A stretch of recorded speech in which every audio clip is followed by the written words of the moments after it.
பேரும் அல்லும்படி 6 முதல் 60% வரை ஆடி தள்ளுபடியுடன் சூப்பர் சரவணா ஸ்டோர்ஸ், சென்னை, மதுரை, கோவை.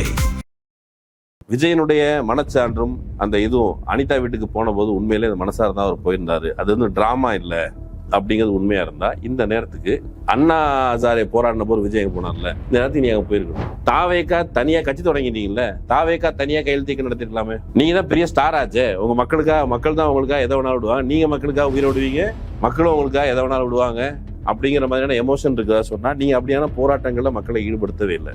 கரூர் ஸ்டாம்பீடுக்கு உங்க கட்சியினுடைய நடைமுறை, அந்த கூட்டத்தை திட்டமிட்ட முறை அதுதான் காரணம். இதை எவன் சொன்னாலும் சரி அதுதான் உண்மையான காரணம். நேபாளத்துல வந்து அங்க ஆட்சிக்கு வந்தவர்கள் அவங்களுக்கு உத்தரவாதமான விஷயங்கள் எதுவும் கொடுக்கல. தமிழ்நாடு அப்படியான நிலைமையில இல்லை. ஆனா ஒரு ஃபேக் அஜெண்டா ப்ரொபோசலை வச்சு ஊதி பெரிதாக்கி தமிழ்நாடு வாழ தகுதி இல்லாத மாநிலம், விஜய் அண்ணா வந்தாருன்னா இதை தலைகீழ புரட்டி போட்டுவாருன்னு சொல்லி பொய்ய சொல்லி இதெல்லாம் சொல்ல முடியாது. ஆனா இப்போ ரியலா அங்க போராட்டம் நடந்து கொண்டு இருக்கும் பொழுது ஆராசா போறாரு. இன்னும் பல எதிர்கட்சி தலைவர்கள் போறாங்க. திருமா போயிருக்கிறாருங்க. அப்புறம் வந்து இன்னொரு பக்கம் ராகுல் காந்தி போயிருக்கிறாரு. இவங்க ஏன் போல? இரண்டு தரப்பும் மோதலை தவிர்த்திருக்கணும்ன்றாங்களே, இரண்டு தரப்புன்னு யார சொல்றாங்க? அடிக்கிற கையும் வாங்குற கண்ணமும் மோதலை தவிர்த்திருக்க வேண்டும். எவனாவது ஒரு பைத்தியக்காரன் சொல்றான்னா அது என்னன்னு சொல்லுவீங்க? மக்கள் வந்து பத்திரிகைக்காரர்கிட்ட சொல்றாங்க. ஒரு பத்திரிகையாளர் மைக்கு பிடிச்சு நிற்கிறாரு. ஆஷ்தக்கு நீ பேச நாங்க பாக்குறோம் அப்படின்னு. நீ என்னதான் பேசுறேன்னு பார்ப்போம், உண்மையை பேசு. சரி விடுங்க, அவன் பேசட்டும், என்னதான் பேசுறான்னு பார்ப்போம் அப்படின்னு சொன்னான். பொண்ணு பேசுச்சு. என்ன பேசுனா, மோடிக்கு நம்ம பேசுறதெல்லாம் கேட்குமா அப்படின்னு ஒரு கேள்வி இருக்குல்ல, அந்த கேள்விக்கு அந்த பொண்ணு பதில் சொல்லுச்சு. மோடிக்கு நாங்க பேசுற எல்லாமே கேட்டுடுச்சு, கேட்கல அப்படின்னு சொன்னா இந்த அடி நடந்திருக்காது. இது கேட்டு நல்லா உரைச்சதுனாலதான் பைத்தியகாரத்தனமான நடவடிக்கையில் ஈடுபடுகிறார். மோடிக்கு கேட்டு விட்டது. மோடிய அவருடைய ஈகோ தான் தடுக்குது. இந்த ஈகோ வச்சு என்னடா பண்ண போறீங்க அப்படின்னு கேக்குது. ஒருத்தர் வந்திருக்கிறாரு. அவரை பாக்குறதுக்கு எனக்கு எங்க அப்பாவை பார்த்த மாதிரி இருந்தது. ஆக்சுவலி நீங்க உடம்பு முழுக்க அந்த சிப்ஸ் பாக்கெட்டை போட்டுட்டு அதை எடுத்துக்கங்க அப்படின்னு சொல்றாரு. இன்னொரு பக்கம் அது சொல்லும் போதே பயங்கர எமோஷனலா இருந்தது. படிப்பு நம்ம தலைமுறையை மாத்தும்னு நினைக்கிறவங்களுடைய கனவு இல்லை அது. அப்போ படிக்கிறதுக்காக நம்ம பிள்ளைகள் போராடுறது, நம்ம கூட போய் நிற்போம் அப்படின்னு நினைக்கிறதுனா அது. முதல் நாள் போராட்டம் தொடங்கும் பொழுது என்னுடைய மகனுக்கு அஞ்சலி செலுத்துவதற்காக இங்கு வந்தேன். அதற்கு பிறகு நான் இங்கு வரவில்லை. ஏனென்றால் அங்கு என் மகனுக்காக பேசுவதற்கு மக்கள் இருந்தார்கள். காவல்துறை மாணவர்கள் போராட்டக்காரர்கள் மீது தாக்குதல் நடத்திய பிறகு மீண்டும் அந்த தந்தை அதே போராட்ட அரங்குக்கு வருகிறார். வந்தவர் என்ன சொல்றாருன்னா, என் பிள்ளைக்காக பேசினவங்க எல்லாம் அடிச்சு துரத்தி விட்டாங்க, அவளை அடிச்சுட்டாங்க, இப்ப கூட வரலன்னா நான் என்ன தகப்பேன் அப்படின்னு கேட்கிறார். இந்த கேள்வி எல்லாருக்கும். அதுல ஒரு குழந்தை பேசுது, அதை கேட்கும் போது நமக்கு வந்து பகீர்னு இருக்குது. நம்ம குழந்தை மாதிரி சைஸில் தான் இருக்குது. என்ன பேச தெரியுமா? இது டெமோக்ரஸியா? நான் வந்து இன்டர்நேஷனல் லெவலான நேஷனல் லெவல் விளையாட்டுல நான் வந்து பங்கேற்று மெடல் வாங்கி மோடியோட நான் டிஜிட்டல் இதுல உட்கார்ந்து பேசியிருக்கிறேன். இந்த பரிசுலாம் வாங்கி என்ன பிரயோஜனம்? எங்க இந்தியாவை நீங்க என்ன பண்ணி வச்சிருக்கிற? எங்களுடைய எதிர்காலத்துக்காக நான் போராடுறேன். அதாவது நீட் தேர்வு எழுதல அந்த பிள்ளை, நீட் தேர்வு வரக்கூடும் அப்படிங்கிறதுக்காக முன்னாடி வந்திருக்கு. இன்னொரு போராட்டம், அந்த போராட்ட காலத்திலே ஒரு பையனை வந்து அடிச்சுட்டாங்க. அடிச்சுட்டு இருக்க பையன்ட்ட வந்து அவங்க அம்மா கேட்கறாங்க, என்ன தம்பி குரல் நடுங்குது அப்படின்னு அம்மா கேட்குது. அம்மா நடுக்கம்லாம் இல்லம்மா, நான் காலில இருந்து சத்தம் போட்டுட்டு இருந்தேன், முழக்கம் போட்டுட்டு இருந்தேன், அதனால லைட்டா நடுங்குது, அதெல்லாம் கவலைப்படாதமா நம்ம ஜெயிச்சிரும் அப்படின்னு.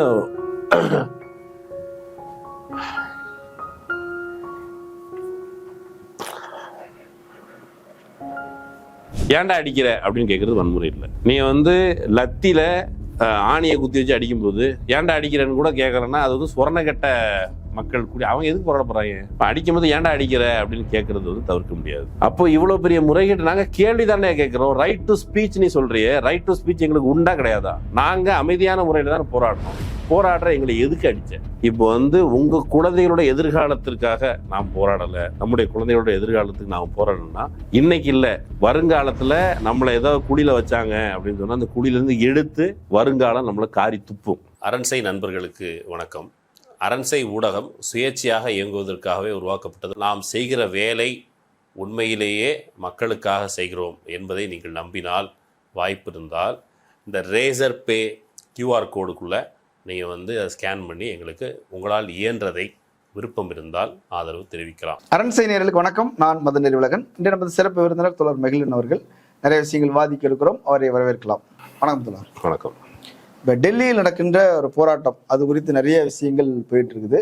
தமிழ்நாட்டிலையும் போராட்டம் போயிட்டு இருக்குது. நான் அதில் 2 போராட்டம் பார்த்தேன். ஒன்று வந்து நீட்டை எதிர்த்து வந்து ஒரு போராட்டங்கள், அது கல்லூரி மாணவர்கள், மாணவர் அமைப்புகள் இவங்க ஒரு பக்கம் போராட்டம் நடத்திட்டு இருக்கிறாங்க. இன்னொரு பக்கம் தியேட்டர் முன்னாடி நடக்குது போராட்டம். டிக்கெட் விலையை வந்து நீங்க எப்படி வந்து 300 ரூபா டிக்கெட்டை 500 ரூபாய் விற்கலாம் அப்படின்றாங்க. தியேட்டருக்காரர் சொல்றாரு டிக்கெட்டே 190 ரூபா தான்டா, உங்களால தான் அதை 300 ரூபாய் விற்க சொன்னாரு, அது தப்பா இல்லையா, அதை கேளு அப்படின்றாங்க. இது இந்த சண்டை போயிட்டு இருக்கு எல்லா தியேட்டர்லயும். விற்க சொன்னதே கம்பெனி தான் அப்படின்னு சொல்றாரு. அது மட்டும் இல்ல, இதை வாங்கிட்டு போய் நீ 1000 2000 வைப்ப அப்படின்னு கேக்குறாங்க. அவங்களுக்குள்ள அப்படி ஒரு நல்ல அறிமுகம் இருக்குது.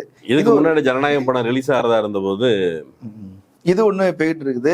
சோசியல் மீடியாவிலையும் இந்த டிஸ்கஷன் போயிட்டு இருக்குது. ட்விட்டர் ஸ்பேஸ்ல வந்து திட்டமிட்டு இந்த போராட்டத்தை வந்து உருவாக்குறாங்க. தலைவர் படம், தளபதி படம் ரிலீஸ் ஆகிற நேரத்துல அதை டிஸ்டர்ப் பண்றதுக்குன்னே பண்றாங்க, தேவையில்லாம போராட்டம் பண்றாங்க. 20 நாளா போராட்டம் நடக்குதா நான் கேள்விப்பட்டேன். அப்ப போக வேண்டியது தானே, அப்ப பேச வேண்டியது தானே, இப்ப ஏன் இதை தூண்டி விடுறாங்க, படத்தை கெடுக்கிறதுக்கு சதி நடக்குதுன்றாங்க. சோ ஜனநாயகன் படத்தை தடுத்து நிறுத்துறதுக்காக டெல்லியில போராட்டம் நடக்குது என்பது போல இங்க ஒரு பேச்சுகளும் போயிட்டு இருக்குது. ஒண்ணும் இல்லாது. எப்படி பாக்குறீங்க? அது ஜனநாயகனா அப்படிங்கிற இடத்துக்கு அவங்களே கொண்டு வந்து சேர்த்துருக்கிறாங்க. டெல்லியில் நடப்பது வந்து ஜனநாயகபூர்வமான போராட்டம். அந்த போராட்டத்துக்கு சிஜேபி அந்த சூரியகாந்துங்கிற நீதிபதி வந்து போராடுகிற மாணவர்கள், இளைஞர்கள் குறித்து அவங்க ஒட்டுண்ணிகள்னும் கரப்பாம்பூச்சனும் அந்த ஆள் சொன்னதுனால ஒரு சட்டையரா தொடங்கப்பட்ட ஒரு இன்ஸ்டாகிராம் பேஜ் அது ஒரு மூமெண்டா மாறி இருக்குது. அதனுடைய நிறுவனர் இப்போ அபிஜித் தீப்கே அப்படிங்கிற நபர், அவருடைய வருகை வரும்போது அம்பேத்கர் பதாகையோட போட்டோவோட தான் வந்தார். அவர் வந்து அதிகபட்சம் கோரிக்கை வைக்கல. அந்த கோரிக்கை தொடர்பாக நிறைய விமர்சனங்கள் வந்துச்சு. என்னன்னு கேட்டா, நீட் தேர்வு விலக்கு அப்படி கேட்கல, நீட் தேர்வை தடை செய் அப்படின்னு கேட்கல, பேப்பர் லீக் ஆகுதே அப்படிங்கிறது கேட்டிருக்காரு.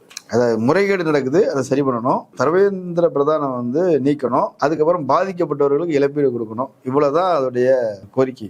நூற்றுக்கணக்கான முறை பேப்பர் லீக் ஆயிருக்குது, இல்லைன்னா விளையாட்டா இருக்குதா அப்படிங்கிற மாதிரி அவங்க அளவுல கேட்டது. இந்த பக்கம் படம் லீக் ஆயிடுச்சு அப்படிங்கிறதா எங்க பஞ்சாயத்து. அந்த பக்கம் பேப்பர் லீக், இந்த பக்கம் படம் லீக். பேப்பர் லீக் ஆயிடுச்சா, எங்க அண்ணனை வந்து கஷ்டப்படுத்துறாங்க, துன்புறுத்துனாங்க. நீட்டு தொடர்பாக தமிழ்நாட்டில் நீண்ட காலமாக அந்த பிரச்சனை நடக்குது. அந்த பிரச்சனை தொடர்பாக பேசப்படுது. விஜயும் கூட நீட்டுக்கு ஆதரவாக இருப்பதாக சொல்லிக் கொள்கிறார். அவங்க சொல்லும் போது உதயநிதிக்கு பக்குவமத்துல எங்ககிட்ட ஒரு தனி ஐடியா இருக்குது. இன்னைக்கு அவங்களுடைய பள்ளிக்கல்வித்துறை அமைச்சர் பேசியிருக்காரு, ஒத்திசைவு பட்டியலுக்கு கொண்டு வரணும். அதை வந்து ஒரு காமெடி பார்த்தேன். அதுல என்னன்னா, ஒத்திசைவு பட்டியலுங்கிறது ஒருத்தர் வந்து கேட்கிறாரு ஒரு நடிகர்கிட்ட, ஃபீல்டிங்கா பாலிங்கா அப்படின்னு கேட்கிறாரு. அவருக்கு என்ன யோசிச்சுட்டு பதில் சொல்றாரு, ஃபீல்டிங்கா பாலிங்கா சொல்லிடுறாரு. அதே மாதிரி நம்முடைய பள்ளி கல்வித்துறை அமைச்சர் வந்து ஒத்திசைவு பட்டியலுக்கு கொண்டு வரணும் அப்படிங்கிறாரு. ஏன்னா ஆல்ரெடி ஒத்திசைவு பட்டியல்னு சொல்லப்பட கன்கரண்ட் லிஸ்ட்ல தான் அது இருக்குது. அது கூட தெரியாத அளவுக்கு அவரு. ஆனா தாவேக்கா அறிக்கை இருந்தது ஸ்பெஷல் கன்கரண்ட் லிஸ்ட்ல கொண்டு வரணும் அப்படின்னு சொல்லுது. விஜய் ஒருவேளை நீட்டுக்கு ஆதரவாக இருந்தால், விஜயனுடைய மனச்சான்றும் அந்த இதுவும் அனிதா வீட்டுக்கு போன போது உண்மையிலே மனசார தான் அவர் போயிருந்தாரு, அது வந்து டிராமா இல்லை அப்படிங்கிறது உண்மையா இருந்தா, இந்த நேரத்துக்கு அண்ணா ஹசாரே போராடின போது விஜய் போனார்ல, இந்த நேரத்துக்கு நீ அங்க போயிருக்கணும், போகல. மாறா அறிவு, நம்ம திரைசை பாடகர், ரேப் பாடகர் அறிவு தம்பி, அவன் போய் அங்க ஆர்ப்பாட்டம் பண்றான். ஆர்ப்பாட்டம் பண்ணா அவர் ஆர்ப்பாட்டம் பண்ற உடனே அவரை பிடிச்சிட்டு அரெஸ்ட் பண்ணிட்டாங்க. அரெஸ்ட் பண்ணி ஆதவர்ஜுனா மட்டும் தான் சந்திச்சிருக்கிறாரு. ஆனா முதலமைச்சரை சந்தித்தாருன்னு செய்தி போட்டாங்க. ஊடகங்களுடைய லட்சணம் எப்படி இருக்குது? ஏதாவது தகவல் முதலமைச்சரை சந்திக்க அழைத்து வரப்பட்டார் அறிவு அப்படின்னா உள்ள போயிட்டு வந்து ஆதவர்ஜுனா சந்திச்சு ஆதவர்ஜுனா வெளியே கொண்டு விடுறான்னு வச்சுமே. அறிவை சந்திக்க மறுத்தார் விஜய். நான் திரும்ப சொல்றேன், அறிவை சந்திக்க மறுத்தார். நான் மனுஷனை சொல்ல, சரியா? அறிவார்ந்த சமூகம் அவங்க வைக்கிற கேள்விகள், நீட் தேர்வு தொடர்பாக நீண்ட காலமா தமிழ்நாட்டில் நடக்கிற போராட்டங்கள், இப்போ வந்து ஒரு கையெழுத்து இயக்கமாக நடச்சு திமுக. உங்களுக்கு அது விருப்பம் இல்லாம இருக்கலாம், நீங்க விடுங்க. தாவேக்கா தனியா கட்சி தொடங்கிட்டீங்கல்ல, தாவேக்கா தனியா கையெழுத்து இயக்கம் நடத்திருக்கலாமே. நீங்க தான் பெரிய ஸ்டார் ஆச்சே, உங்க மக்கள் தான் உங்களுக்காக எதை வேணாலும் விடுவாங்க, நீங்க மக்களுக்காக உயிரை விடுவீங்க, மக்களும் உங்களுக்காக எதை வேணாலும் விடுவாங்க அப்படிங்கிற மாதிரியான எமோஷன் இருக்குதா சொன்னா, நீங்க அப்படியான போராட்டங்கள்ல மக்களை ஈடுபடுத்தவே இல்லை. போராட்டங்கள்ல ஃபார் எக்ஸாம்பிள் இந்த கதவை இழுத்து மூடுன்னு ஒரு போராட்டம் நடத்தணும்னு வச்சுமே, அந்த போராட்டத்தின் வழியாக ஒருவேளை கதவை மூட முடியாதுன்னா, இழுத்து மூட முடியாதுங்கிற அனுபவம் போராட்ட காலத்துல தான் கிடைக்கும். ஒருவேளை கதவை இழுத்து மூட முடிஞ்சது அப்படின்னு சொன்னா, இந்த போராட்டத்தின் வழியாக தான் நம்ம இழுத்து மூடணும். இப்படி 2 அனுபவம் போராட்டங்கள் வழியாக கிடைக்கும். அப்படி எந்த விதமான போராட்ட அனுபவம் கட்சி தொடங்கி கொடுக்கவே இல்லை. மாறாக அவர் கொடுத்த அனுபவம் இல்லாம காட்சி இன்பம் போல, செவிவழி இன்பம் போல, தலைவர் யார் தெரியுமா, தலைவர் யாரா அவங்க தலைவர் அப்படின்னு கேட்டா கூட இது வரைக்கும் தலைவர் யாருன்னு பதில் சொல்ல. அவரு தளபதி. இவன் இந்த ராவண மோகன்டா பாட்டு கேட்டேன், அதுல வந்து லிரிக்ஸ்ல அவர் இவருடா அவருடா அப்படின்னு எழுதியிருக்காங்க. இவ்வளவு பெரிய போராட்டம் நடக்குது. ஆக்சுவலி இந்த படம் பார்த்தவர்கள் சொன்னாங்க, நான் படம் பார்க்கல, ஜனநாயகன் படம் பார்த்தவங்க சொன்னாங்க, மாணவர்கள், இளைஞர்கள், மக்கள் மேல காவல்துறை அத்துமீறும் பொழுது அந்த படத்தினுடைய நாயகன் அவர் வந்து கொந்தளிச்சிடறாராம். அப்படின்னு படம் பார்த்தவங்க சொன்னாங்க. சரி, கொந்தளிச்சாரா கொந்தளிக்கிறாரு படம் பார்த்தவங்க சொல்லட்டும், நாளைக்கு சொல்லிடுவாங்க. ஒருவேளை நம்ம இந்த படத்தை இந்த சப்ஜெக்டை பத்தி நாளைக்கு பேசினா கூட அது நம்ம என்னன்னு சொல்லிடலாம். ஆனா இன்னைக்கு நம்ம படம் ரிலீஸ் ஆகாதனால இன்னைக்கு நம்ம சொல்ல முடியாது, தெரியாது. சரி, கொந்தளிச்சாரா இல்லையாங்கிறது மக்கள் பார்த்து சொல்லுங்க. இப்ப ஏன் கொந்தளிக்கல, ஏன் இப்ப கொந்தளிக்கலங்கிறதா இல்ல கொந்தளிச்சிருக்கிறாங்க. இன்னைக்கு போராடக்கூடியவர்கள் எல்லாம் விஜய் சாருடைய போலீஸ் தான் போய் அடிச்சு பிடிச்சு இழுத்து, அது திருவொற்றியூர்லனாலும் சரி, அப்படி கிடையாதுங்க. சரி, ஒரு படத்துல வடிவேல வந்து அக்கா கேரக்டர்ல இருக்க குஷ்பு வந்து அடிப்பாங்க, அப்படி இப்படி அடிப்பாங்க. அந்த வடிவேலு அக்கா அக்கா அக்கான்னு அழுவார். அதே மாதிரி மாணவர்களுக்கு அவங்க போராடும் போது இப்போ வந்து அங்க சோனம் வாங்ஷு அங்க உண்ணாவிரதம் இருந்தார்ல, உண்ணாவிரதம் இருக்கிறாரு. அந்த இடத்துல வந்து பயங்கரமான ஹியூமிட் கிளைமேட்டு, அந்த இடமே வந்து முழுக்க அவர் ஈரப்பதத்தோட அப்படியே அதில் கிடக்கிறாரு. அவரால் எழுந்து நடக்க முடியல. உடல் மேலும் மேலும் பலவீனம் அடைகிறது.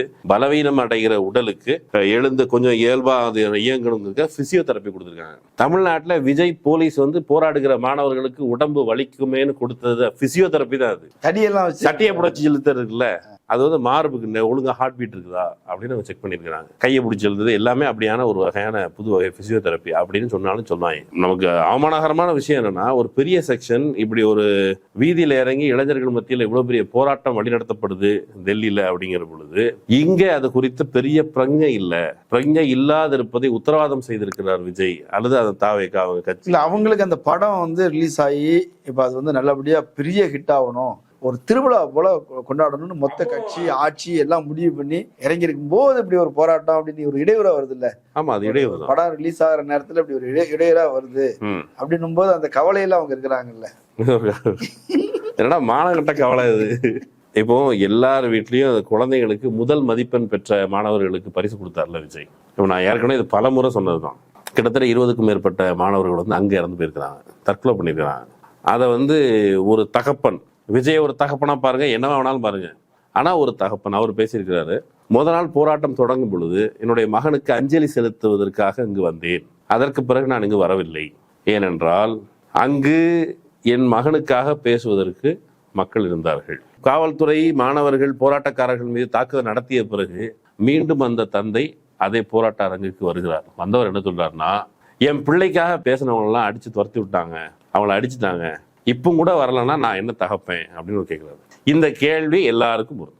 கவுண்டமணி ஒரு படத்துல செந்தில் வந்து மொய்யை வந்து இஷ்டத்துக்கு எழுதிட்டு 1000 ரூபாய் எவ்வளோ எழுதிட்டு வந்துடுவார். எழுதிட்டு வந்த உடனே பாத்தீங்களா நான் வந்து மாலையும் கழுத்துமா வந்திருக்கிறேன் அப்படின்னா, அப்பா நான் எப்படி பிள்ளைய வளர்த்து வச்சிருக்கேன் பாரு, மாலையும் கழுத்துமா வந்திருக்கேன்னா, அப்புறம் சுத்தி இருக்கிறவங்க எல்லாம் கூப்பிட்டு ஏன்பா பிள்ளைய பெற்றவங்களா, பெத்தா இப்படி பிள்ளைய பெற்றுக்கணும், நீங்களும் பிள்ளைய பெற்றிருக்கீங்களேன்னு சொல்லுவார். அப்புறம் பார்த்தா வீட்டில் இருக்க உண்டியலை திருடி அந்த 1000 ரூபாய்க்கு வந்து மொய் எழுதிட்டு வந்திருப்பாரு. உடனே சுத்தி இருக்க எல்லாருமே வந்து நொற வர அளவுக்கு துப்பிடுவாங்க. அதே மாதிரி இப்போ வந்து உங்க குழந்தைகளோட எதிர்காலத்திற்காக நாம் போராடலை, நம்முடைய குழந்தைகளோட எதிர்காலத்துக்கு நாம் போராடணும்னா இன்னைக்கு இல்லை, வருங்காலத்துல நம்மளை ஏதோ குழியில வச்சாங்க அப்படின்னு சொன்னா அந்த குழியில இருந்து எடுத்து வருங்காலம் நம்மளை காரி துப்பும். அதுதான் இந்த போராட்ட காலத்துல நமக்கு இருக்கிற டிஃபரன்ஸ். அங்க போராடுகிறார்கள் மாணவர்கள், நமக்கு நீட் வேண்டாம், நுழைவுத் தேர்வு வேண்டாம். அன்னைக்கு ஏற்கனவே இங்க நம்முடைய அலுவலகத்துக்கு வந்த ஒரு பெண் அவங்க சொன்னாங்க, நான் ஒரு குக்கிராமம், அந்த குக்கிராமத்துல படிச்சு வளர்ந்தவா, நான் வளர்ந்து யூஎஸ் வரைக்கும் நான் வேலைக்கு போயிட்டேன். வேலைக்கு போகும்போது எனக்கு என்ன தோணுச்சுன்னா, நானே படிச்சு வெளிநாட்டுக்கு வேலைக்கு போயிட்டேன் அப்படின்னு என்னை பத்தி ஒரு பெரிய பெருமிதம் இருந்தது. அப்புறம் வந்து கலைஞரோ திமுகவையோ திராவிட இயக்கத்தையோ கடுமையா திட்டிட்டு வந்தேன். ஒரு கட்டத்திற்கு மேல ஏன் இவ்வளவு ரொம்ப திட்டிகிட்டே இருக்கும், ரீசனே இல்லாமன்னு சொல்லிட்டு நான் வந்து ரீசன் தேடின போது ஒரு பக்கம் என்னுடைய அப்பா என் கைகளை பிடிச்சிருந்தா, இன்னொரு பக்கம் என் கையை யாரோ ஒருத்தங்க பிடிச்சு என் வீட்டுக்கு பக்கத்துல இருக்க பள்ளிக்கூடத்துக்கு கூட்டு போயிருக்கிறாங்க. பள்ளிக்கூடம் முடிஞ்சதுக்கு அப்புறம் பள்ளிக்கூடத்துல தூரமா போகணும்னு சொன்னா, தூரமா இருக்கிற உயர்நிலை பள்ளிக்கு போகணும்னு சொன்னா அந்த பள்ளிக்கூடத்துக்கு போய் சைக்கிள் கொடுத்துருக்காங்க. நான் பள்ளிக்கூடத்துல போய் பட்னியா இருக்க ஒன்று சாப்பாடு கொடுத்துருக்காங்க. அப்புறம் வந்து நான் கல்லூரிக்கு போனேன்னா, கல்லூரி போகணும்னு சொன்னா எனக்கு நெருக்கமா இருக்கும்போது நல்ல கல்லூரி கட்டி வச்சிருக்காங்க. கல்லூரிக்கு போகும்போது ஒருவேளை எனக்கு அட்மிஷன் கிடைக்காதுன்னா, அட்மிஷன் கிடைச்சிடாம இருந்துடக்கூடாது அப்படிங்கிறதுக்காக முதல் தலைமுறை பட்டதாரி அப்படிங்கிறதுங்களுக்கு எனக்கு சலுகை. அது மட்டும் இல்லாமல் நுழைவுத் தேர்வு ரத்து, அதை படிச்சு முடிச்சப்ப வேலைக்கு எங்க போதும் வேலைக்கு இடமும் கட்டி வச்சிருக்காங்க. இப்ப இந்த செயின் ஆஃப் டெவலப்மெண்ட் இருக்குல்ல, ஒரு திட்டமிட்ட பிளானிங்கான ஒரு டெவலப்மெண்ட், அது எனக்கு வந்து சேர்ந்ததுக்கு இந்த இயக்கங்கள் தானே காரணம் அப்படின்னு சொன்னாங்க. உங்களுக்கு நீங்க எந்த வகையான சித்தாந்தங்களை பின்பற்றுவலாம் இருக்கலாம், ஆனா இந்த டெவலப்மெண்ட் இஸ் ரியல், தமிழ்நாட்டில் நடந்திருக்கு. அந்த டெவலப்மெண்ட்டை இன்னார் செஞ்சிருக்கிறாங்க. அதுல ஒண்ணுதான் நுழைவுத் தேர்வு ரத்து. அது வந்து அவங்க மீதான நம்ம பிள்ளைகள் மீதான கரிசனம். ஏற்கனவே இவ்வளவு கஷ்டப்பட்டு வெம்பாடுபட்டு படிச்சு வர பிள்ளைகளை திரும்ப நுழைவுத் தேர்வுன்னு வச்சு, நுழைவுத் தேர்வுல இருக்கிற மிக முக்கியமான பிரச்சனை என்னன்னா, நீங்க வந்து பல்வேறு வகையான இந்த இந்தியாவில் இருக்கிற கல்வி மார்க்கெட் இருக்குல்ல, நான் சும்மா இந்த டேட்டா எடுத்து படிச்சு பார்த்தேன். இன்னைக்கு மட்டும் கல்வினா என்ன, தொண்டு. நாங்கள் வந்து அடுத்த படிக்க வைக்கிறோம். இந்த தனியார் பள்ளிக்கூடங்கள் நடத்துகிற எல்லாருமே வந்து நாங்கள் படிக்க வைக்கணும்னு வந்திருக்கிறோம். எங்களுக்கு கல்வி எங்களுடைய சேவைமா. ஆனால் அந்த கல்வி சேவைக்கு அவங்க வாங்குற, அதாவது சேவை அது வந்து கட்டணம் வாங்குறோம்னு சொல்றாங்க. சேவை கட்டணம் இருக்குல்ல, சரியா? இந்தியாவுடைய மார்க்கெட் மட்டும் 2025ஆம் ஆண்டுல $6.2 ட்ரில்லியன். 6.2 ட்ரில்லியன், சரியா? 2034 அது வந்து 12.7 ட்ரில்லியனா அது மாறி இருக்கு. அப்படின்னா இவ்வளவு காசு கொளிக்கிற ஒரு தொழில். இந்த காசு கொளிக்கிற தொழில வேற இன்டர்நேஷனல் ஸ்கூல்ல இருந்து சிபிஎஸ்இ அது இதுன்னு படிச்சுட்டு வர பிள்ளைல, கிராமப்புறத்துல இருந்து அவங்களுக்கு இருக்கிற கடைசி வாய்ப்பா வருகிற அரசு பள்ளியில படிச்சுட்டு வர பிள்ளையும் ஒரே இடத்துல போட்டி போடுங்க அப்படின்னு சொல்றது ஒரு அநீதியா இருக்கும். அப்படி நம்ம பண்ணக்கூடாது. நம்ம பிள்ளைகளை பார்த்து படிக்க வச்சு மேலே கொண்டு வந்துட்டோம். அந்த பிள்ளை டிகிரிக்கு போகும்போது நிப்பாட்டி வீட்டுக்கு அனுப்பிடக்கூடாது. அதுக்கு எடுத்துக்காட்டு என்னன்னு கேட்டா, இந்தியாவுடைய கிராஸ் என்ரோல்மெண்ட் ரேஷியோ இருக்குல்ல உயர்கல்வியில, அதை பொறுத்தளவுக்கு இந்தியாவுடைய கிராஸ் என்ரோல்மெண்ட் ரேஷியோ வந்து இப்போதைக்கு 30 தான். தமிழ்நாட்டில் எவ்வளவு தெரியுமா? தமிழ்நாட்டில் வந்து 52.3. பட்டியல் சாதியினர் அங்க 27.8. தமிழ்நாட்டில் பட்டியல் சாதியினர் 41.6. அப்போ பார்த்து இங்கே செஞ்சு வச்சிருக்காங்கல்ல. அப்போ இந்த நுழைவுத் தேர்வுங்கிறது நமக்கு எவ்வளோ முக்கியம், நுழைவுத் தேர்வு ரத்துங்கிறது எவ்வளோ முக்கியமானதுன்னு பொலிட்டிக்கலாக பேசிட்டு இருந்தபோது, களத்திற்கு வருவதற்கு அழைத்து வருவதற்கு மாற்றத்தை கொண்டு வருகிற இந்த ஜனநாயகன் ஜனநாயகன் அதிகபட்சம் திரையரங்க கூட்டு போறதுக்கு வந்திருக்கு. அப்படி ஒரு முக்கியமான அஜெண்டா. புசியானன்னு சொல்றாரு எங்களுக்கு திருவிழான்ட்டு. வனத்துறை அமைச்சர் ரஞ்சித் குமார் என்ன சொல்றாரு, அப்படி அவர் வந்து கோயில போய் ஏதோ அம்மன் கோயில போய் பூஜை பண்ணிட்டு இருக்காரு. நீங்க மாற்றத்திற்காக வந்தவர்கள், நாங்க நம்பணும். உண்மை என்னன்னா, அங்க இருக்கிற மாணவர்களுக்கு அவங்க வந்து போராட்ட களத்திற்கு மெல்ல மெல்ல வர்றவங்க அவங்களுடைய அனுபவத்துல, அந்த நேரத்தில் நடந்த போராட்டத்துல பள்ளிக்கூட குழந்தைங்க வந்து வந்திருக்குது. கவுண்டமணி, இதை நம்ம சொல்லக்கூடாது, ஆனா நான் சொல்லிடுறேன். கவுண்டமணி வந்து தன்னுடைய பிள்ளைய வந்து படிக்க கூட்டு போவாரு. நீங்களாம் படிக்க வந்துட்டா யாரு இந்த வேலையை பண்றது அப்படின்னு உடனே, வெட்டியா வேலையா யார் பாக்குறது அப்படின்னு ஒரு பார்ப்பனர் கேட்பார். அப்போ அப்பாவுக்கு இங்கிலீஷ்ல என்னடா சொல்லுவாரு அப்படின்னு, ஃபாதர் இவன்ட்ட வாங்கி குடி அப்படின்னு சொல்லி. அதே மாதிரி டெல்லியில் போராடுகிற மாணவர்கள், பள்ளி மாணவர்கள், அதுல ஒரு குழந்தை பேசுது, அதை கேட்கும் போது நமக்கு வந்து பகீர்னு இருக்குது. நம்ம குழந்தை மாதிரி சைஸில் தான் இருக்குது. என்ன பேசு தெரியுமா? இது டெமோக்ரஸியா? நான் வந்து இன்டர்நேஷனல் லெவலான விளையாட்டுல, நேஷனல் லெவல் விளையாட்டுல நான் வந்து பங்கேற்று மெடல் வாங்கி மோடியோட நான் டிஜிட்டல் இதுல உட்கார்ந்து பேசியிருக்கிறேன். இந்த பரிசுலாம் வாங்கி என்ன பிரயோஜனம்? எங்க இந்தியாவை நீங்க என்ன பண்ணி வச்சிருக்கிற? எங்களுடைய எதிர்காலத்துக்காக நான் போராடுறோம். அதாவது நீட் தேர்வு எழுதல அந்த பிள்ளை, நீட் தேர்வு வரக்கூடும் அப்படிங்கிறதுக்காக முன்னாடி வந்திருக்குது. அப்போ இவ்வளவு பெரிய முறைகேட்டு நாங்க கேள்வி தானே கேட்கிறோம். ரைட் டு ஸ்பீச் நீ சொல்றியே, ரைட் டு ஸ்பீச் எங்களுக்கு உண்டா கிடையாதா? நாங்க அமைதியான முறையில தான் போராடணும். போராடுற எங்களை எதுக்கு அடிச்ச? இப்ப எங்களை அடிக்கிறியே, ஒன்னும் செய்யாத ட்ரபிள் கொடுக்காத எங்களை அடிக்கிறியே, உங்களை திருப்பி அடிச்சா நீ என்ன பண்ணுவ அப்படின்னு குழந்தை கேட்குது. அடிக்கிற இன்டென்ஷன்ல பேசல. இந்த தமிழ்நாட்டில் ஒருத்தர் ஆதவ அர்ஜுனாங்கிறவரு, கரூர் ஸ்டாம்பீடுக்கு உங்க கட்சியினுடைய நடைமுறை, அந்த வேலையை, அந்த கூட்டத்தை திட்டமிட்ட முறை, அதுதான் காரணம். இதை எவன் சொன்னாலும் சரி, அதுதான் உண்மையான காரணம். ஆனா அந்த குறிப்பிட்ட விஷயம் தொடர்பாக விமர்சனங்கள் வருதுன்னு ஜென்சி புரட்சி ஏற்படும்லாம் இந்த ஆள் பேசினாரு. இந்தியாவை சுற்றி நேபாளத்துல நடந்த ஜென்சி புரட்சி, ஸ்ரீலங்காவில் நடந்திருக்குது, அதை அப்படி சொல்லலாம், வகைப்படுத்தலாம். ஏன்னா ரியல் இஷ்யூ வச்சு தமிழ்நாட்டில் நடந்த அரசியல் மாற்றம் வந்து ஜென்சி புரட்சி அப்படின்னு சொல்ல முடியாது. தமிழ்நாட்டில் நடந்தது ஒரு ஏமாத்து வேலை. அதுக்காக தமிழ்நாட்டில் ஒரு சென்சிக்களுடைய கிளர்ச்சி தேவை இல்லையா அப்படின்னா, அதுக்கு தேவை இருக்குது, அதுக்கான களம் இருக்குது. மேபி இன்னொரு 5 வருஷம் கழிச்சு, இல்ல இப்பவே கல்லூரிகள் இருந்து மாணவர்கள் வெளியே வராங்களே. இல்ல புரட்சி கிளர்ச்சி அப்படின்னு சொல்ற அளவுக்கு இங்க அவ்வளவு பெரிய நெருக்கடிகள் இல்ல. அந்த ஊர்ல வந்து ஃபியூல் இஷ்யூஸ்ல இருந்து பல இஷ்யூஸ் ஸ்ரீலங்கால இருந்தது. நேபாளத்துல வந்து அங்க ஆட்சிக்கு வந்தவர்கள் அளவுக்கு உத்தரவாதமான விஷயங்கள் எதுவும் கொடுக்கல. தமிழ்நாடு அப்படியான நிலைமையில இல்லை. ஆனா ஒரு ஃபேக் அஜெண்டா ப்ரொபோசலை வச்சு ஊதி பெரிதாக்கி தமிழ்நாடு வாழ தகுதி இல்லாத மாநிலம், விஜய் அண்ணா வந்தாருன்னா இது தலைகீழ புரட்டி போட்டுவாருன்னு சொல்லி ஒரு பொய்யை சொல்லி இதெல்லாம் சொல்ல முடியாது. ஆனா இப்போ ரியலா அங்க போராட்டம் நடந்து கொண்டு இருக்கும் பொழுது ஆராசா போறாரு. இன்னும் பல எதிர்கட்சி தலைவர்கள் போறாங்க. திருமா போயிருக்கிறாருங்க. அப்புறம் வந்து இன்னொரு பக்கம் அவரை பத்தி தனியா பேசும் ராகுல் காந்தி போயிருக்கிறாரு. காங்கிரஸ் கட்சிக்காரங்க போயிருக்கிறாங்க. இவங்க ஏன் போல? இங்க இருந்துகிட்டு மோதலை தவிர்த்திருக்க வேண்டும். வழக்கமா சாதி கலவரங்கள் நடக்கும் பொழுது 2 தரப்பும் மோதலை தவிர்த்திருக்கணும்ன்றாங்களே. 2 தரப்புன்னு யார சொல்றாங்க? அடிக்கிற கையும் வாங்குற கண்ணமும் மோதலை தவிர்த்திருக்க வேண்டும். எவனாவது ஒரு பைத்தியக்காரன் சொல்றான்னா அது என்னன்னு சொல்லுவீங்க? ஒருத்தன் அடிக்கிறான், இன்னொருத்தன் கன்னத்துல அடி வாங்குறான். மோதலை தவிர்த்திருக்க விட அந்த இடத்துல எவனாவது ஒரு பைத்தியக்காரன் சொல்றான்னா அது ஒரு கட்சி சொல்லுதுன்னா நீங்க என்னன்னு சொல்லுவீங்க? ராகுல நடத்தின விதத்துக்கு, அதற்கு பிறகு அதுக்கு கூட வந்து கண்டனம்னு சொல்றாங்க. என்ன நடத்தினாங்க, எப்படி நடத்தினாங்க, இது மோசமான நடத்தைன்னு சொல்ல வரல. அவர் நடத்தின விதம் எங்களுக்கு வருத்தமா இருக்குங்க, கண்டனங்க. ஒரு எம்பி பதவி கொடுத்துட்டீங்க, அது வழக்கமா நீங்க சமூக நீதி அரசாங்கம்னு சொல்றீங்க. பிரவீன் சக்கரவர்த்தி அவர் எங்க போய் போராடுவாரு? பிரவீன் சக்கரவர்த்தி அவர் தேர்தலில் நின்று போராட தயாரா இல்லை. பண்ணது ஒரு புரோக்கர் வேலை, அதை விட்டுரும். இப்போ நீ அங்கே போய் போராட தயாரில்லை, இங்கே இருந்துக்கிட்டு ஒரு பூசினாப்புல பொத்துனாப்புல ஒரு ட்வீட், அந்த ட்வீட் என்ன, ஒத்திசைவு பட்டியலில் சிறப்பு ஒத்திசைவு பட்டியலுக்கு கொண்டு வரணும், மாநில பட்டியலுக்கு கல்வியை கொண்டு வர வேண்டும் என்பதுதான் ஒரு போராட்டம் அல்லது கோரிக்கை. கட்சி தொடங்கி 2 வருஷத்துக்கு மேலாச்சுல, ஏன் இது வரைக்கும் அப்படியான போராட்டத்தையோ ஒரு கருத்தியல் தளத்துல மக்களை திரட்டுவதற்கோ ஏன் வேலை பார்க்கல? இல்ல அப்ப கூட வேண்டாங்க, ஒரு தீர்மானம் நிறைவேற்றலாம்ல. இப்ப நீங்க சட்டமன்றத்துல தீர்மானங்க, நீங்க தீர்மானம் நிறைவேற்றியும் அவங்க வந்து அப்படியா நிறைவேற்றிக்க, சிறப்பு தீர்மானம் நிறைவேற்றலாம். இந்த நெருக்கடியை பயன்படுத்தி இந்த நேரத்துல ஒரு டிஸ்கஷன் உருவாக்கலாம். அதெல்லாம் அவங்க செய்யவே மாட்டாங்க. மக்கள் மத்தியிலும் இப்படியான கருத்து பரவல் நடக்கணும்.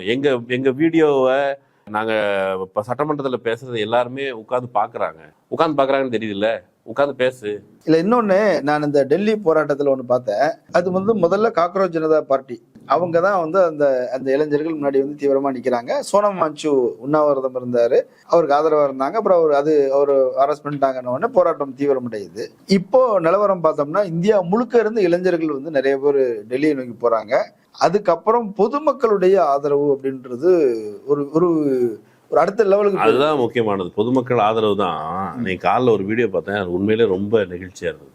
ஒருத்தர் வந்திருக்கிறாரு, அவரை பார்க்கறதுக்கு எனக்கு எங்க அப்பாவை பார்த்த மாதிரி இருந்தது. ஆக்சுவலி இந்த எப்படி படிப்புடைய மகத்துவம் தெரிஞ்சவருக்கு நான் இல்லை, அது இந்த தற்கூரிகளுக்கு புரியாது. நீங்க உடம்பு முழுக்க அந்த சிப்ஸ் பாக்கெட்டை போட்டுட்டு அதை எடுத்துக்கங்க அப்படின்னு சொல்றாரு. இன்னொரு பக்கம் அது சொல்லும் போதே பயங்கர எமோஷனலா இருந்தது. படிப்பு நம்ம தலைமுறையை மாற்றும்னு நினைக்கிறவங்களுடைய கனவு இல்லை அது. அப்போ படிக்கிறதுக்காக நம்ம பிள்ளைகள் போராடுது, நம்ம கூட போய் நிற்போம் அப்படின்னு நினைக்கிறது தானே அது.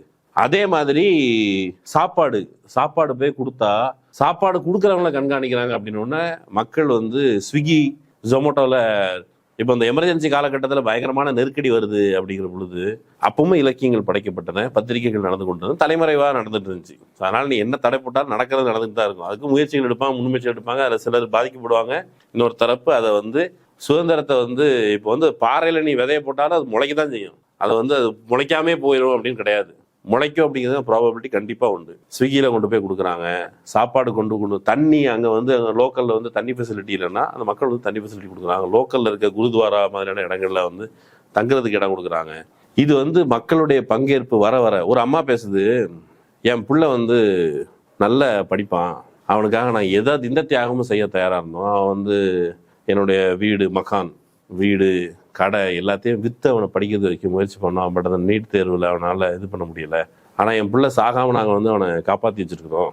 அவன் வந்து கிட்டத்தட்ட பைத்தியம் மாதிரி ஆகிட்டான். அந்த பைத்தியக்கார பிள்ளைய வந்து நான் வந்து காப்பாற்றி வச்சுருக்கேன். ஆனால் ஒரு பிள்ளை சாகிறத நம்மளால் சகிச்சிக்க முடியாதுல்ல. நான் இருந்தாலும் இல்லைனாலும் இந்த நாடு வந்து இந்த நாட்டினுடைய எதிர்காலம் உன் கையில் தான் இருக்குது அப்படின்னு அந்த அம்மா வந்து சொல்கிறாங்க. ஒவ்வொருத்தரும் ஒரு தாய் சொன்னது தான் எனக்கு வந்து ஆக்சுவலி எப்படி அதை விளக்குறதுனே தெரியல. அது கேட்கும்போது அவ்வளோ உணர்வெழுச்சியா இருந்தது. ஒரு அம்மா சொல்றாங்க, என் புருஷன் எதிரில் உட்கார்ந்து இருக்கிறான், என் புருஷன் டெல்லி போலீஸ், என் பிள்ளை படிக்கிறான்.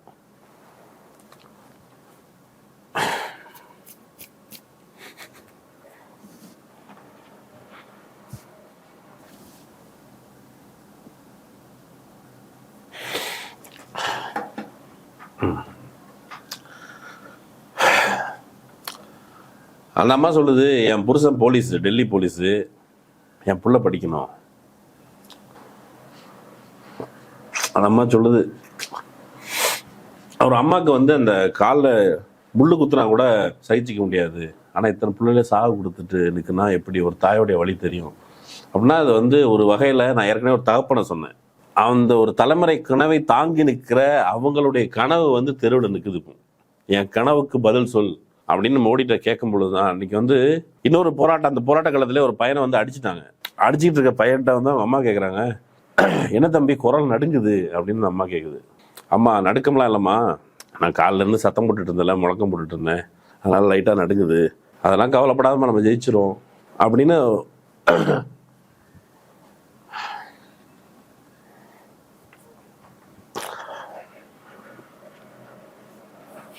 அப்படிலாம் கவலைப்படாதம்மா நம்ம ஜெயிச்சிருவோம் அப்படின்னு அந்த பையன் சொல்கிறான்ல. ஆக்சுவலி ஜெயிக்கிறாங்களோ தோக்குறாங்களோ, நான் வந்து எனக்கு ஆக்சுவலி இது சம்பவங்களை சொல்ல எனக்கு எமோஷனல் ஆகுது. அதுக்கு முன்னால் நான் வந்து ஒரு சின்ன டைவர்ஷனுக்கு இன்னொரு நபர் மக்கள் ஆதரவு அப்படிங்கிறதுனால ஒரு சாதாரண ஒரு லேபர் தொழிலாளி, அவர் வந்து முகமது இர்ஃபான் அப்படிங்கிறவருடைய கவிதையை வந்து அவர் படித்து காமிக்கிறாரு. அந்த இடத்துல மக்கள் மத்தியில் பாடுறாரு. ஆக்சுவலி உற்சாகம் தருவதற்கு தான் பயங்கரமான உற்சாகம் தருகிற ஒரு கவிதை. காஃபிர் ஹூ சர்ஃபிரா ஹூ, காஃபிர் ஹூ சர்ஃபிரா ஹூ, முஜே மார் தீஜியே, மே சோச்னே லகா ஹூ, முஜே மார் தீஜியே. நான் கலகக்காரனா இருக்கிறேன், காஃபீரா இருக்கிறேன், என்னை கொன்னுடுங்க.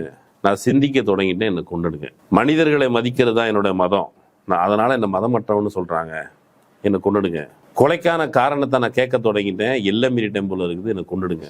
அங்கேயும் தலைப்பாகையும் அணிந்த மத குருமார்களிடம் கேள்வி கேட்கிறேன், ஆகையால் மரியாதை மீறியவனாகிவிட்டேன், என்னை கொன்று விடுங்கள். நறுமணத்துடன் எனக்கு உறவு, மின்மணிகளுடன் எனக்கு பழக்கம், எவ்வளவு வழி தவறி விட்டேன், என்னை கொன்று விடுங்கள். மிகப்பெரிய குற்றம் என்பது எனக்கு தெரியும், நான் கனவு காண்கிறேன், என்னை கொன்று விடுங்கள்.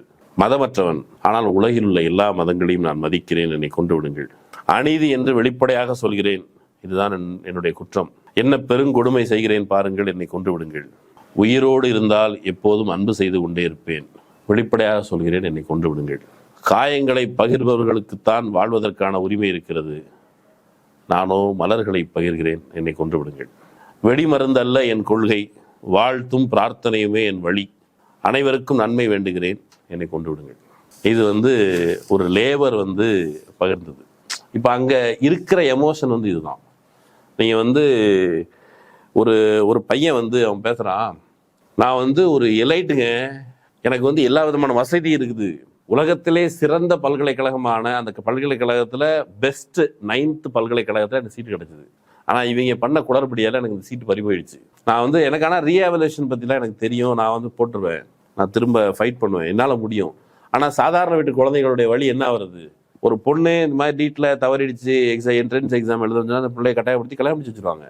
பல ஏழை குழந்தைங்க அந்த ஏழ்மை சுழலுக்குள்ளே சிக்கி தவிப்பாங்க.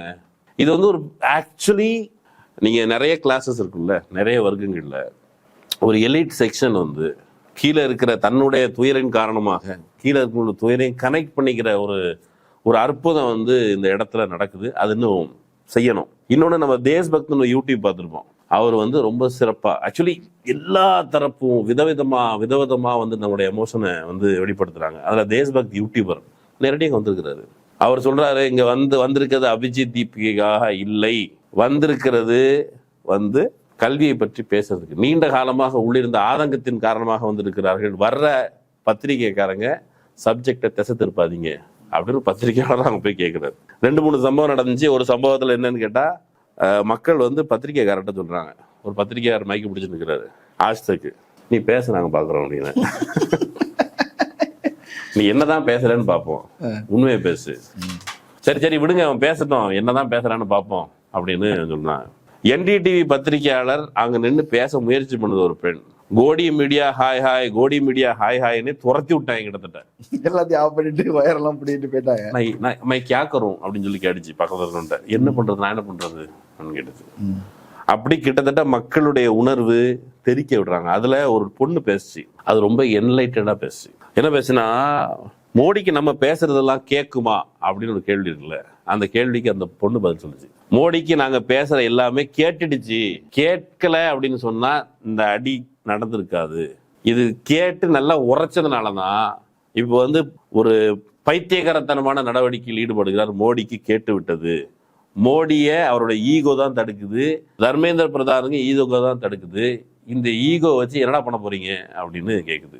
இன்னொரு நபர், அவர் ஒரு விஷயத்தை வெளிப்படுத்துற முறை இருக்குல்ல, நீங்க சினிமாவில் கூட இப்படி ஒரு சித்திரத்தை எழுதி உருவாக்கி நீங்க அப்படி காமிக்கணும்னா இனி வர்றவங்களுக்கு இன்ஸ்பிரேஷனா இருக்கலாம். மண்டையில அடி விழுது, மண்டையில இருந்து பொல ரத்தம் வருது. ரத்தத்தோட அந்த நபர் சொல்றாரு, என்ன அடிக்கிறவெல்லாம் துரோகிடா. பிரிட்டிஷ்கார காலத்துல சொந்த மக்களை அடிச்சான்ல அந்த போலீஸ், அப்போ போலீஸ் அடிச்சான், அவன் துரோகி. இன்னைக்கு என்ன அடிச்சவனு துரோகி, நான் தேசபக்தன், நான் தியாகி ஆவேன் அப்படின்ட்டு போற. அப்படி ஒரு வீடியோ இப்படிலாம் அது வந்துச்சுல்ல, இங்க இருக்கிறவர் இப்படிலாம் பண்றாருல, அங்க அவர் செஞ்சு காமிச்சாரு. அது ரொம்ப ரொம்ப முக்கியமானது. மக்கள் மத்தியில ஓட்டு கேட்டு எவனும் வராதீங்கடா அப்படிங்கிற குரல் வந்தது. லத்தி சார்ஜ் குழந்தைங்க மேல அடிச்சிருக்கிறாங்க. இப்படி நீங்க போய்கிட்டே போகலாம். ஆனா இன்னைக்கு நீதிபதி எங்களுக்கு பேசுறதுக்கு, இதெல்லாம் பார்க்கறதுக்கு நேரம் இல்லை அப்படின்னு சொல்றாரு. அவர் மாண்புமிகு நீதிபதி, இந்தியாவின் உச்ச நீதிமன்றத்தின் தலைமை நீதிபதி. அவரை குறித்து கடுமையான வார்த்தைகளை சொல்லக்கூடாது அப்படிங்கிற ஒரு இம்யூனிட்டியோட அமர்ந்திருக்கிற நீதிபதி சூரியகாந்த் கிட்ட ஒரு வழக்கு வருது. இந்த மாதிரி வீடியோ எல்லாம் பாருங்க, போராடிட்டு இருக்கிற, அடிக்கிறாங்க அப்படிலாம் மக்கள் ரீல்ஸ் பார்க்க சொன்னாங்க. அவரு எனக்கு நேரம் இல்லை, அதெல்லாம் என்கிட்ட காட்டாதீங்க அப்படின்னு சொல்றாரு. நான் என்ன சொல்றேன், இது வந்து நம்ம பத்திரிகையில பேசினா எவனா என்ன சொல்லுவானா, இதை வந்து ஹார்ஸா பேசிட்டீங்க, நீதிபதிக்கு எதிராக பேசிட்டீங்க, கட்டம் எடுப்பேன் அப்படின்னு சொல்லுவாங்க. அதனால நீங்க வந்து ஃபில் இன் தி பிளாங்க்ஸ் வச்சுக்கோங்க, நீங்களே பேசிக்கோங்க, நாங்க பேச மாட்டோம், எங்களுக்கு வந்து கண்டெம்ட் எடுக்க வேண்டாம். இதெல்லாம் இருந்தா நீதிபதிக்கு வேற என்ன வேலை? நீ மக்கள் பணத்துல காசு வாங்கிட்டு தான் போய் உட்கார்ந்துருக்குற, உன் சம்பளம் மக்கள் பணம். இந்த நீட் முறைகேடு அப்படிங்கிறது ஒரு பிரச்சனை அப்படின்னு வரும் பொழுது இதை விட உங்களுக்கு வேற என்ன வேலை? இல்ல அவர் பர்சனலா எடுத்துக்கிறாரோ? அவர் பர்சனலா காக்ரோச்னு சொல்லிட்டோம், அதை வச்சு காக்ரோச் ஜனதா பார்ட்டி நீ நம்மளால தான் அந்த போராட்டமே நடக்குது. இல்லைங்க, நீதிபதிகள் வந்து சாதாரண மனிதர்கள் அல்ல, அவர்களுக்கு வந்து உள்நோக்கம் என்ற ஒன்று இருக்காது என்று நம்பப்படுவதால் நாமளும் அப்படி உள்நோக்கம் எதுவும் இல்லைன்னு கூட வச்சுப்போம். ஆனா நீதிபதிக்கு வேற என்ன வேலை? உங்களுக்கு வந்து ஒரு இண்டிபெண்டன்ட் ஜுடிஷியரி வந்து தனியான இண்டிபெண்டன்ஸோட இருக்கணும், அது சுதந்திரத்தோட இருக்கணும், கரெக்ட். ஆனா சுதந்திரத்தோட எதுக்கு இருக்கணும்? அது ஃபேர் டீலோட இருக்கணும். அரசியல்வாதிகள் தலையீடு இருக்கக்கூடாது, தர்ம பிரதான் தலையீடு இருக்கக்கூடாது, மோடி தலையீடு இருக்கக்கூடாது. அது ஜுடிஷியரி இண்டிபெண்டா சட்டத்தின் அடிப்படையில மக்களுக்கு இருக்கிற உரிமைகளை உத்தரவாதப்படுத்துவதற்கு, சட்டப்பூர்வமாக சட்டத்தை வியாக்கியானம் செய்வதற்கு இருக்கிற நீதிமன்றம். வேற என்ன வேலை உங்களுக்கு? நாங்க எங்க வேலை செய்யறதுக்கு எங்களுக்கு டைம் இல்லை அப்படின்னு யாராவது சொல்ல முடியுமா? ஆபீஸ்க்கு வர்றோம், எனக்கு வேலை செய்யறதுக்கு டைம் இல்லை, வேற என்ன வேலை? இதானே வேலை. அப்ப அந்த கேள்வி கேட்பாங்க. தலைநகரத்துல நீதிபதியை கேட்க மாட்டோம். ஆனா நம்ம டைம் வந்து ஆபீஸ்க்கு வர்றோம், நம்ம ஆபீஸ்க்கு கொடுக்குற டைம்ல வேலை பார்க்கலாம், வேற என்ன புடுங்குற வேலையா அப்படின்னு ஆபீஸ்ல கேட்பாங்க. ஆனா அவர் நீதிபதிங்களால யாரும் கேட்க முடியாது. கேட்க முடியும். அதனால நம்ம வந்து கேட்கறது இல்ல அப்படிங்கிறதுனால வந்து நீதிபதிகள் அவர்கள் வந்து ஒரு பீடத்தில் அமர்ந்திருப்பதாக அவர்கள் கருதுகிறார்கள். நீதிபதிகளை இங்க ஒருத்தர் சந்திச்சார், பெரியார் வந்து நீதிமன்றத்துக்கே போய் அங்க போயிட்டு நீதிபதி கிட்ட நீங்க முடிஞ்ச அளவு கடுமையான தண்டனை கொடுங்க, ஆனா இன நலன் கருதி நான் இதே வேலையை செய்வதற்கு கடமைப்பட்டிருக்கிறேன். ஆனா நீங்க வந்து எங்களுக்கு நீதிபதி இருக்கக்கூடாதுங்க, உங்களுடைய தர்மம் என்ன சொல்லுது? நீங்க சனாதன தர்மம், இந்த வர்ணாசிரம தர்மத்துல நம்பிக்கை இருக்கிறீங்களா? நீங்க வந்து சூத்திர ஆள்ற தேசத்துல இருக்கக்கூடாதுன்னு சொல்லுது. அப்படின்னா என்ன அர்த்தம்? உங்களுக்கு பயங்கரமான காண்டு வன்மம் இருக்குது அர்த்தம். இவ்வளவு வன்மத்தை வச்சுட்டு நீங்க எப்படி நல்ல தீர்ப்பை எங்களுக்கு கொடுப்பீங்க? ஒன்று பண்ணுங்க, நீங்க எங்களுக்கு நீதிபதியா இருக்கக்கூடாது, ஒரு சூத்திரனுக்கு பிராமணன் எப்படி நீதிபதியா இருக்க முடியும் அப்படின்னு அங்கே போய் கேட்டு வந்தவர். ஆனா அவர் பெரியார், அவர் கேட்பாரு, நம்ம ஒரு கேட்டதை நம்ம சொல்றோம், அது மக்கள் கேட்கும் பொழுது அது வந்து குரல் வந்து தனித்தன் அவருடைய குரலாக இருக்காது. அந்த வகையில நீதிபதி சூரியகாந்தா இருக்கட்டும், யாரா இருக்கட்டும், அதிகாரத்தினுடைய வாசலை மக்கள் குரல் வந்து குறைந்தபட்சம் நகர்த்தும், அது அலட்சியப்படுத்தினா தகர்க்கும், அது வந்து தவிர்க்கலாம் முடியாது. இந்த போராட்டம் வந்து இது ஒரு அமைதியான போராட்டம் அப்படிதான் அது தொடங்கிச்சு. ஆனா அது வன்முறையை நோக்கி நகர்ந்து விட்டது. அரசு இதை ஒடுக்குவதற்கான எல்லா வாய்ப்புகளையும் உருவாக்கி விட்டது அப்படின்ற மாதிரி ஒரு போக்கு உருவாயிருக்குது. இதுல இன்னொன்று என்ன அப்படின்னா, இந்த தமிழ்நாட்டில் திமுக இதுதான் பிரதானமா எடுத்திருந்த ஒரு பார்ட்டி. அந்த பக்கம் போனீங்க அப்படின்னா காங்கிரஸ் எதிர்கட்சி. இது பிஜேபி போன்ற ஒரு கட்சிகள் இந்த மாதிரி நேரங்கள்ல வாய்ப்புகள் எப்படி பயன்படுத்தி இருக்கிறாங்க அப்படின்றதையும் பார்க்கிறோம். இங்க 20 நாள் கழிச்சு தான் வந்து காங்கிரஸ் தலையீடு செய்யும், எங்கேயும் திமுக வந்து இவ்வளவு தாமதமாக தான் தலையீடு செய்யும் என்பது போல இருக்குது. இன்னும் திமுக கண்டனம் தான் இருக்குதே தவிர களத்துல மாணவர்கள் தான் போராடம்னு வந்திருக்கிறாங்க, அங்கேயும் மாணவர்கள் தான் போராடிட்டு இருக்கிறாங்க. அல்லது காக்ரோச் ஜனதா பார்ட்டி அது களத்துல இருக்குது, பொதுமக்கள் கூட வந்தாச்சு.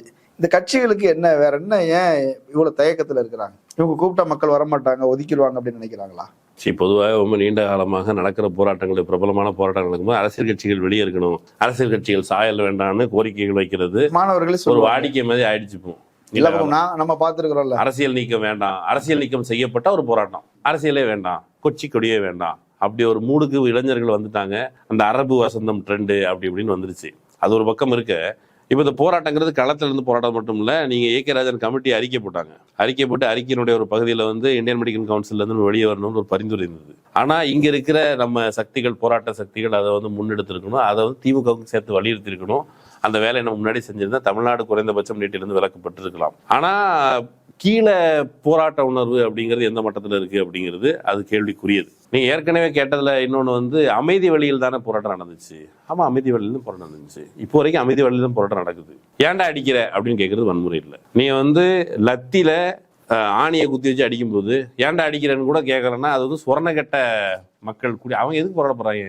அடிக்கும் போது ஏன்டா அடிக்கிற அப்படின்னு கேட்கறது வந்து தவிர்க்க முடியாது. ஒரு எடுத்துக்காட்டுக்கு, அம்மாவும் மகளும் போராட்டத்துக்கு வந்திருக்கிறாங்க. போராட்டத்துக்கு வந்தவங்களை வந்து தலையை பிடிச்சி இழுத்து, அம்மாவையும் மகளையும் தலையை பிடிச்சி இழுத்து அடிச்சிருக்காங்க. அம்மா சீருமா இல்லையா, கோபப்படுவாங்களா இல்லையா?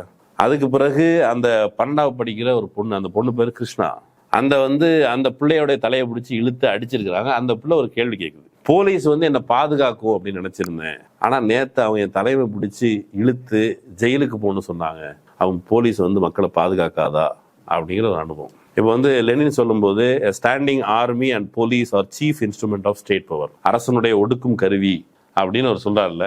இதை நீங்க போய் யார்ட்டா சொன்னீங்கன்னு கேட்பாங்க, இல்லை போலீஸ் நம்ம நண்பர்னு சொல்லியிருக்கிறாங்க, ஒத்துக்க மாட்டாங்க. ஆனா அனுபவம் அவங்களுக்கு ஒரு பாலப்பாடம் போல அதை கற்றுக் கொடுக்குது. ஆனா இங்க அரசியல் கட்சிகளை பொறுத்த மட்டும் அரசியல் கட்சிகளை பத்தி அபிஜித் தீப்கே வந்து ஒன்று சொல்லியிருந்தாரு. அபிஜித் தீப்கே என்ன சொல்றாருன்னா, இங்க அரசியல் கட்சி தலைவர்களுடைய சராசரி வயது வந்து ஒரு 50-60 தாண்டி இருக்குது, அவங்க எங்களுடைய உணர்வுகளை பிரதிபலிக்கவில்லை அப்படின்னு சொல்றாரு. அது வந்து சரியான புரிதல் நான் யோசிக்கல. ஆனா பிரச்சனை எங்க இருக்குதுன்னு கேட்டா, நம்ம 70களில் பேசின பாலிடிக்ஸ் அப்படியே அச்சடிச்சு இப்ப பேசிக்கிட்டு இருந்தா கண்டிப்பா இன்றைய தலைமுறைக்கு அது பொருந்தாது.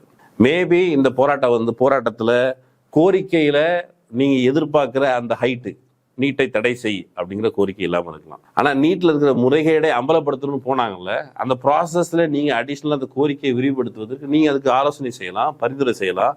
நீட்டே முறைகேடு, இந்த நிலைவு தேர்வு எவ்வளவு பெரிய பிரச்சனையா இருக்குது.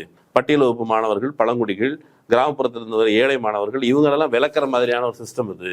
சர்வதேச கல்வி சந்தைக்காக, இந்த கல்வி சந்தையை இன்னும் சூறையாடுவதற்காக கல்வி சந்தையாயிடுச்சு, அதை சூறையாடுறதுக்காக வரப்பட்ட சிஸ்டம் அது. ஒரு பெருந்தொகையினரை மக்களை வந்து வெறும் லேபரா மட்டும் வச்சிருந்து சின்ன செக்ஷனை மட்டும் நீங்க இந்த எலைட்டான ஜாப்ஸுக்கு வந்து தயார்படுத்துகிற ஒரு வேலை நடக்குது. உங்களை எல்லாம் வருங்காலத்துல கூலிகளாக, இப்ப அடுத்தால ஏதோ அந்த குலத்தொழில் செய்யறது கொண்டு தான் இல்லை, அந்த மாதிரி ஒரு பெருந்தொகையான மக்களை வெளிநாட்டில இருந்து வர்ற போற முதலீடுகளுக்கு ஒரு அத்துக்கூலிகளாக மாற்றுகிற ஒரு வேலையில ஒரு பகுதியாக நடக்குது அப்படின்னு விளக்கி சொல்கிற இந்த காலத்திற்கு பொருத்தமான அரசியல் கட்சிகளும், அதை விளங்கி காலத்துக்கு பொருந்துகிற அரசியல் கட்சிகள், அதுக்கு தயாரா இருக்கிற அரசியல் கட்சிகள் இருக்கும் பொழுது நீங்க இந்த ப்ரொடெஸ்ட்டை புரிஞ்சுக்க முடியும். நீங்க இன்னைக்கு வந்து இந்த செக்ஷனா ஒரே வகையான மாணவர்கள் இல்லை. சிலர் சொல்றாங்க அதுல உயர் வகுப்பை சார்ந்த மாணவர்கள் இருக்கிறாங்க, நிறைய பேர் வந்து உயர் செக்ஷன் வந்து இருக்கிறாங்க, நிறைய பேர் வந்து இருக்கிறாங்க. ஆனா அதனுடைய தலைவர் இருக்கிறார்ல அபிஜித் தீப்கே, அவர் பட்டியல் வகுப்பை சார்ந்தவர். வரும்போது ஏர்போர்ட்ல வரும்போது அம்பேத்கர் பதாகையை பிடிச்சிட்டு வர்றாரு. எஸ்எஃப்ஐ இருக்குது, எம்எல் இருக்குது. இல்ல அபிஜித் பட்டியல் வகுப்பை சார்ந்தவர். அவர் எஸ்சிங்கிற காரணத்தினால அவர் கடுமையான அபியூஸுக்கு ஆளானார். ரொம்ப அவ்வளவு கேவலமா பேசினாங்க. ஏண்டா நீ ஏடா தலைவன், இதுக்கு மேலே இந்த ஒடுக்கப்பட்ட பிதுக்கப்பட்ட எல்லாம் சொல்லிட்டு எவனும் தலைவனா வந்தா ஏத்துக்க முடியாது. நாங்க நீண்ட காலமே காக்ரோச்சை பார்த்தாலே அருவருப்பு வருதுன்னு நினைச்சிட்டு இருந்தோம். இப்ப பார்த்தா நீயே காக்ரோச். எதனால காக்ரோச் மேல அருவருப்பு வருது? பாண்டே ஒரு விளக்கம் கொடுத்தாரு தெரியுமா, கொரோனா சமயத்துல. தொட்டா தீட்டு புரோட்டோகால். அது புரோட்டோகால்னா அதே மாதிரி இது புரோட்டோகால் தீண்டாமைன்னு கருதுகிற ஒரு கூட்டமும் இருக்குது. ஆனா அபிஜித் மீது ஆர்வத்தோடு எல்லா செக்ஷன் மக்களும் வர்றாங்க. ஒரு புது வகையான நிலைமைகளுக்கு ஒரு பெரிய மாற்றம் தான் இல்லையா? புது வகையான ஒரு எலைட் கூட்டத்துக்கு வந்து ஒரு பட்டியல் சாதியில இருந்து ஒருத்தர் வந்து தலைமை தாங்கி அவங்களுக்கு ஒரு வகையான ஒரு அவேர்னஸ் கொடுத்துருக்கிறாரு. பட் இதுல என்ன, ஒரு மியூச்சுவல் டயலாக்ல பட்டியல் வகுப்பு மாணவர்களுடைய துயரத்தை புரிந்து கொள்வதற்கான வாய்ப்பு, ஒரு பரஸ்பரம் டயலாக ஸ்ப்ரெட் பண்றதுக்கான வாய்ப்பு அபிஜித்துக்கு வாய்ப்பு இருக்குது. அபிஜித் குறித்து பேசும்பொழுது பிரிண்ட் இதழில், அதாவது நான் ஏற்கனவே சொல்லியிருக்கேன், ஒரு கோஸ்வாமின்னு ஒருத்தன் இடஒதுக்கீடுக்கு எதிரான போராட்டத்துல தீ குளிச்சார், ஒரு கோஸ்வாமி, ராஜீவ் கோஸ்வாமி. அந்த நபரை பத்தி பிரிண்ட் இதழில் என்ன எழுதியிருந்தாங்கன்னா, அவர் தியாகிமா சித்திரத்தில் இருந்தாங்க. அவங்க அப்பாவெல்லாம் பேட்டி எடுத்து போட்டிருந்தாங்க. இவர் ஒன்ஸ் ஒரு ஹீரோவா கொண்டாடப்பட்டிருக்க வேண்டியவருங்க, மிஸ் ஆயிடுச்சு. நீங்க உயர்கல்வியில இடஒதுக்கீடு கொண்டு வர போறாங்கன்னா உயர் சாதி மாணவர்கள் எல்லாம் போராடிய பொழுது அதுக்கு ஆதரவாக அவங்க அம்மா வந்து நின்று இருக்கிறாங்க தெரியுமா அப்படின்னு சொல்லி ஒரு பேட்டி கட்டுற. ஆனா இந்த போராட்டத்தை குறித்து பேசும்போது யாரையோ ஒருத்தர் வச்சு எழுதியிருக்கிறாங்க. ஆனா டைட்டில் இருக்குல்ல, டைட்டிலே உள்ளடக்கம் அது வந்து நாங்க டிஃபைன் பண்றோம்லாம் இருக்குது. ஆனா டைட்டில் எப்படி இருக்குதுன்னா, பிஜேபி எழுதின ஸ்கிரிப்ட்ல உருவானது. இந்த இது சோனம் வாங்சுவா அவர் இருக்காருல்ல, அவரே சொல்லியிருக்கிறாரு. என்ன சொல்லியிருக்கிறாரு, இவங்க வந்து லடாக்குடைய கவர்னர் ஜெனரல் மாதிரி ஒருத்தர் இருக்காருல்ல, அவரு வந்து லெப்டினன்ட் கவர்னரா, அவரு வந்து என்னைய வந்து தீப்கேவை பார்க்க சொன்னதாக இவர் சொன்னார் ஒருத்தர் கட்டளை இருக்காரு. ஆனா சோனம் வந்து அதை மறுத்திருக்கிறாரு. மறுத்தது கட்டளையே கொடுக்கல. இந்த போராட்டத்தையே ஒரு பிஜேபியினுடைய ஒரு பி டீம் மாதிரி சித்தரிக்கிறது அந்த வேலையை செய்யறாங்க. ஆனாலும் அது வந்து எழுந்து தன்னுடைய போராட்டத்தினுடைய கிரெடிபிலிட்டி அடைஞ்சிருக்குது.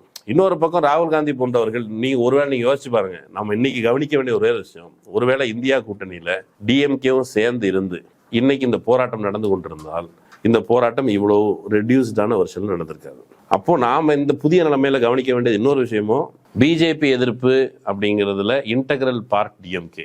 இந்த சமகாலத்துல இந்த தமிழ்நாடு சட்டமன்ற தேர்தல் இந்த முடிவுகளுக்கு பிறகு கூட்டணி கட்சிகள்ல சேர்ந்து பரஸ்பரம் சண்டை போட்டு இருக்காங்கல்ல, அவங்களுடைய என்ன காரணத்துக்காக சண்டை போட்டாலும் அவன் எந்த மக்களுக்காக உழைக்கிறதா சொல்றாங்களோ அந்த மக்களுடைய நலன்களுக்கு எதிரானது இந்த சண்டை. நீங்க சமரசம் மக்கள் நலனுக்காக அப்படின்னா இந்த சமரசத்துக்கு உடனடியாக தயாராகணும். அதுக்கு தயாரா இல்லை, மாறி மாறி வார்த்தை போர் நடந்துட்டு இருக்கு.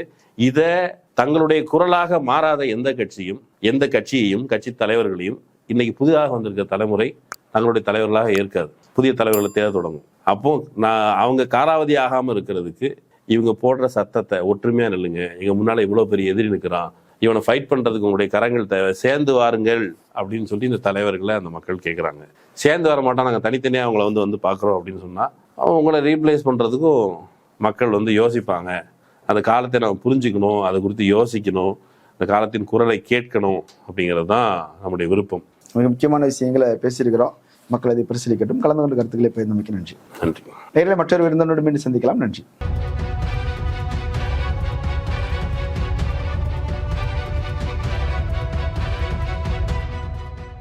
ஆதிரை புத்தக வடிவில் திரைக்கதை. புத்தகத்தை பெற டிஸ்கிரிப்ஷனில் உள்ள எண்ணிற்கு வாட்ஸ்அப் செய்யவும். ஆடி தள்ளுபடி அத்தனை பேரும் அள்ளும்படி. 6 முதல் 60% வரை ஆடி தள்ளுபடியுடன் சூப்பர் சரவணா ஸ்டோர்ஸ், சென்னை, மதுரை, கோவை.